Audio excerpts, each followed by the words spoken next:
Estás escuchando un devocional del reto Mujer Verdadera 365 cronológico.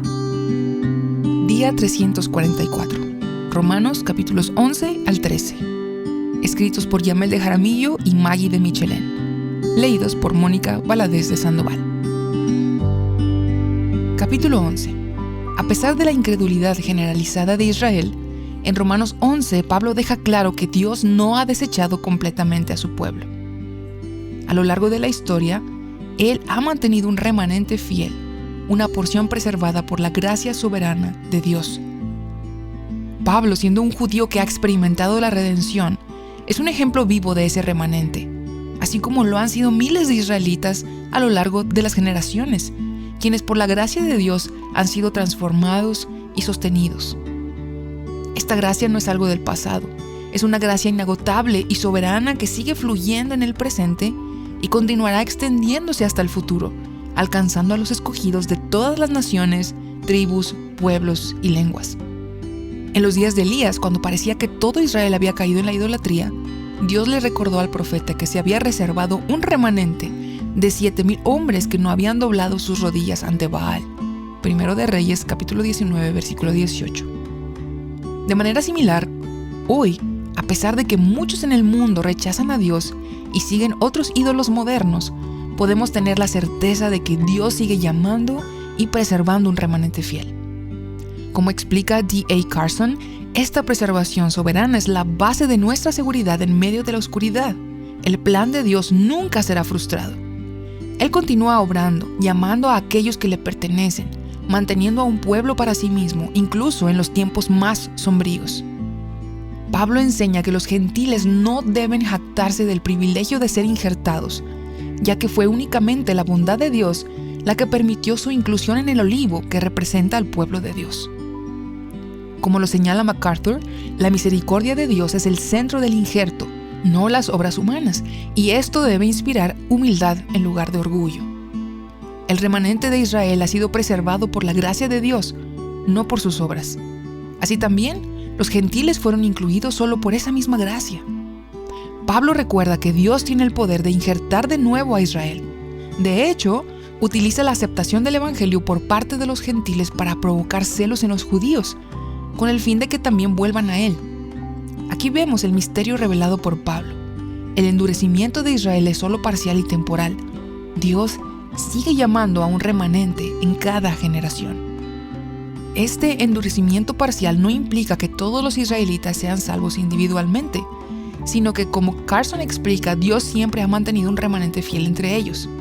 Al final, ese remanente será reunido, cumpliendo el plan soberano de redención que abarca tanto a judíos como a gentiles. Recordemos lo que Pablo explicaba en Romanos 4. Es por la fe que entramos al reino de Dios, no por nuestra posición étnica. Los verdaderos israelitas son los que creen en Cristo Jesús y solamente en Él. Siempre ha sido por la fe, nunca por las obras, o una posición o una identificación étnica. Doxología, la profundidad de las riquezas de Dios. Pablo, al contemplar el misterio del plan redentor de Dios, no puede contener su adoración. En Romanos capítulo 11, versículos 33 al 36, estalla en una doxología, exaltando la profundidad de las riquezas, la sabiduría y el conocimiento de Dios. Aquí, Pablo destaca lo insondables que son los juicios de Dios y lo inescrutables que son sus caminos.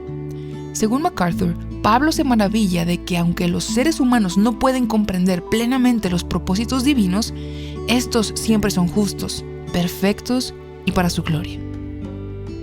Pablo concluye con una afirmación rotunda de la autosuficiencia y la soberanía de Dios, porque de Él, por Él y para Él son todas las cosas, a Él sea la gloria para siempre. Amén. Romanos 11:36. Esta es la respuesta natural a la revelación de los planes de Dios, una adoración profunda y sincera, reconociendo su control absoluto sobre todas las cosas.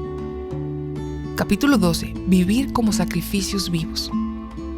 Después de explicar profundamente el plan de redención, Pablo gira hacia la aplicación práctica en la vida de los creyentes.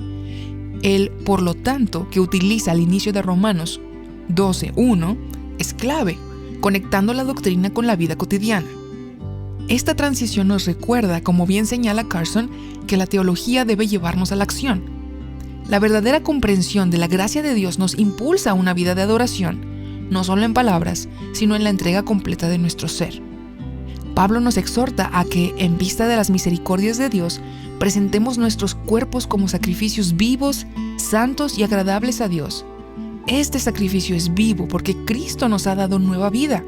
Es santo porque hemos sido apartados para Dios, y es agradable porque es ofrecido en gratitud, no como una carga. El acto de adoración es racional o lógico, basado en una comprensión clara de quién es Dios y lo que ha hecho por nosotros. Esto va más allá de un ritual externo, es una respuesta consciente y voluntaria a la gracia transformadora de Dios.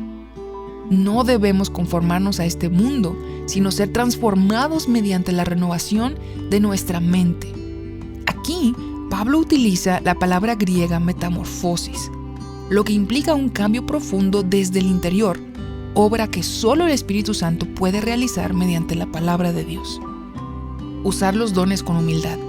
En los versículos 3 al 8, Pablo nos llama a usar los dones que Dios nos ha dado con humildad, sabiendo que todos formamos parte del cuerpo de Cristo. Ningún miembro es más importante que otro. Cada uno tiene un papel único y todos los dones son igualmente valiosos en el plan de Dios. La humildad es una de las marcas de un verdadero creyente. Como un cuerpo en el que cada parte es necesaria para el funcionamiento, los creyentes deben trabajar en armonía, usando sus dones para la edificación mutua.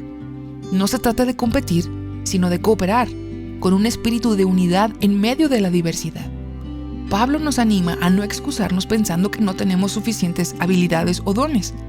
Para exhortar, consolar o servir, solo necesitamos un corazón dispuesto. Sea cual sea nuestro don, enseñar o servir, Dios espera que lo usemos para su gloria y para el bien de su iglesia. Capítulo 13. El cristiano y la autoridad civil. En Romanos 13, Pablo introduce un nuevo ámbito en el que debe manifestarse el Evangelio, la relación del creyente con las autoridades civiles. Nos llama a someternos a las autoridades porque no hay autoridad sino de parte de Dios. Romanos 13:1.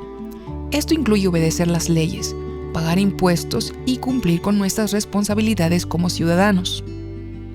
MacArthur destaca que esto era especialmente difícil para los cristianos que vivían bajo el dominio de Nerón, un emperador conocido por su crueldad. Sin embargo, Pablo les exhorta a obedecer en todo aquello que no contradiga los mandamientos de Dios. En casos en que las autoridades civiles exigen algo contrario a la ley divina, los cristianos deben obedecer a Dios antes que a los hombres, como se ve en Hechos capítulo 5, versículo 29. Que Dios nos conceda vivir conscientes de estas cosas, pues de ese modo seremos de edificación dentro de nuestra iglesia, y esta, al vivir en amor y en armonía, será canal de bendición para atraer incrédulos al Evangelio. Para meditar, ¿cómo puedo ofrecer mi vida diaria como un sacrificio vivo a Dios? Permitiendo que su gracia transforme cada aspecto de mi carácter y acciones en lugar de conformarme a los valores del mundo. Reflexiona sobre áreas en tu vida donde puedes rendir más a Dios, buscando siempre su dirección y renovación constante a través de su palabra. ¿De qué manera estoy usando los dones que Dios me ha dado para edificar a otros en la iglesia, reconociendo que cada don proviene de su gracia y debe ser ejercido con humildad? Considera cómo puedes contribuir al bienestar del cuerpo de Cristo, utilizando tus talentos de manera desinteresada y para la gloria de Dios.